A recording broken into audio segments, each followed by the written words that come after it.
இந்தியர்களின் இதய குரல் மக்களோசை.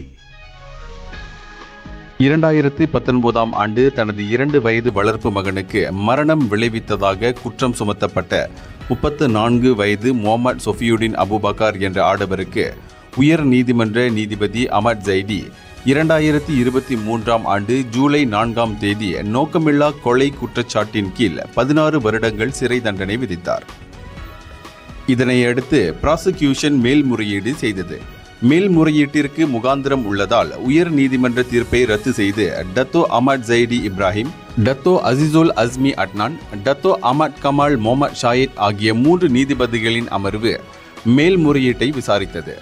முகமது சொஃபியுடின் தரப்பில் வாதாடிய வழக்கறிஞர்கள் ஐச்சாரான், சுராச்சத் ஜோட்சுவான் வாதங்களின் அடிப்படையில் அந்த 2 வயது சிறுவன் மேசையிலிருந்து தரையிலும் டம்பெல் மீதும் விழுந்துள்ளதாக தெரிவிக்கப்பட்டது.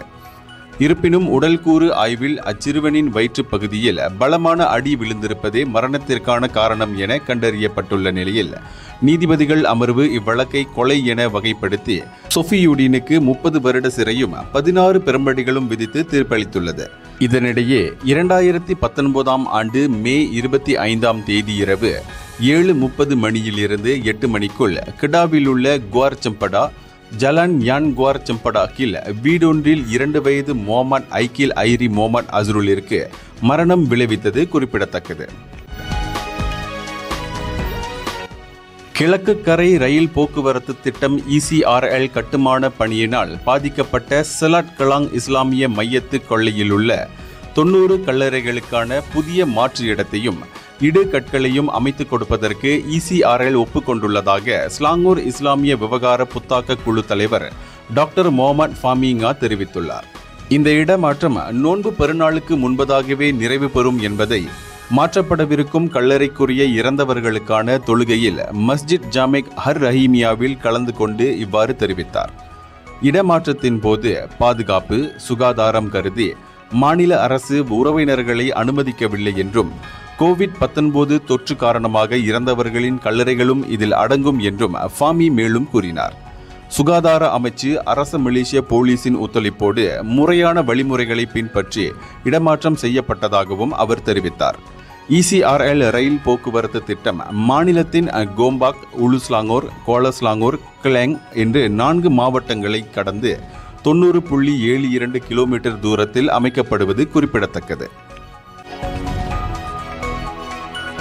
கருப்பு பட்டியலில் இடம்பெற்றுள்ள அரசாங்க ஊழியர்களுக்கு 70 கோடி ரிங்கிட் வரை வங்கிக் கடன் ஒப்புதல் பெறுவதில் சம்பந்தப்பட்ட ஒரு கும்பலிடம் நடத்தப்பட்ட புலன் விசாரணையின் ஒரு பகுதியாக 4000 ஆவணங்கள் கைப்பற்றப்பட்டதாக MACC எனப்படும் மலேசிய ஊழல் தடுப்பு ஆணையத்தின் தலைமை ஆணையர் தான்ஸ்ரீ அசாம்பாக்கி கூறினார். இக்கும்பலானது நிதி ஆலோசனை நிறுவனங்கள், வங்கி அதிகாரிகள் ஆகியோருடன் மிக நெருக்கமாக செயல்பட்டு வந்திருக்கிறது. கில்லான் பள்ளத்தாக்கில் கடந்த திங்கட்கிழமை 24 இடங்களில் நடத்திய சோதனைகளில் 12 பேர் கைது செய்யப்பட்டனர் என்றும் அவர் சொன்னார். சம்பந்தப்பட்ட வங்கி அதிகாரிகள் 5 முதல் 20 ஆண்டுகள் வரை அனுபவம் பெற்றவர்கள் ஆவர். தன்வசம் 1961 சிறார் ஆபாச புகைப்படங்கள், 400 சிறார் ஆபாச வீடியோக்கள் வைத்திருந்ததாக சுமத்தப்பட்ட குற்றச்சாட்டை முன்னாள் E-hailing டிரைவரான 31 வயது லிம் ஷின் யி இங்குள்ள செஷன்ஸ் நீதிமன்றத்தில் நீதிபதி டத்தோ சேவான் ஜைடி சேவான் இப்ராஹிம் முன்னிலையில் ஒப்புக்கொண்டார். அதே சமயத்தில் சுய தொழில் செய்யும் 37 வயது கோ கியான் யுங் தன்வசம் 211 சிறார் ஆபாச புகைப்படங்கள், 1 ஆபாச வீடியோ வைத்திருந்த குற்றச்சாட்டை நீதிமன்றத்தில் ஒப்புக்கொண்டார்.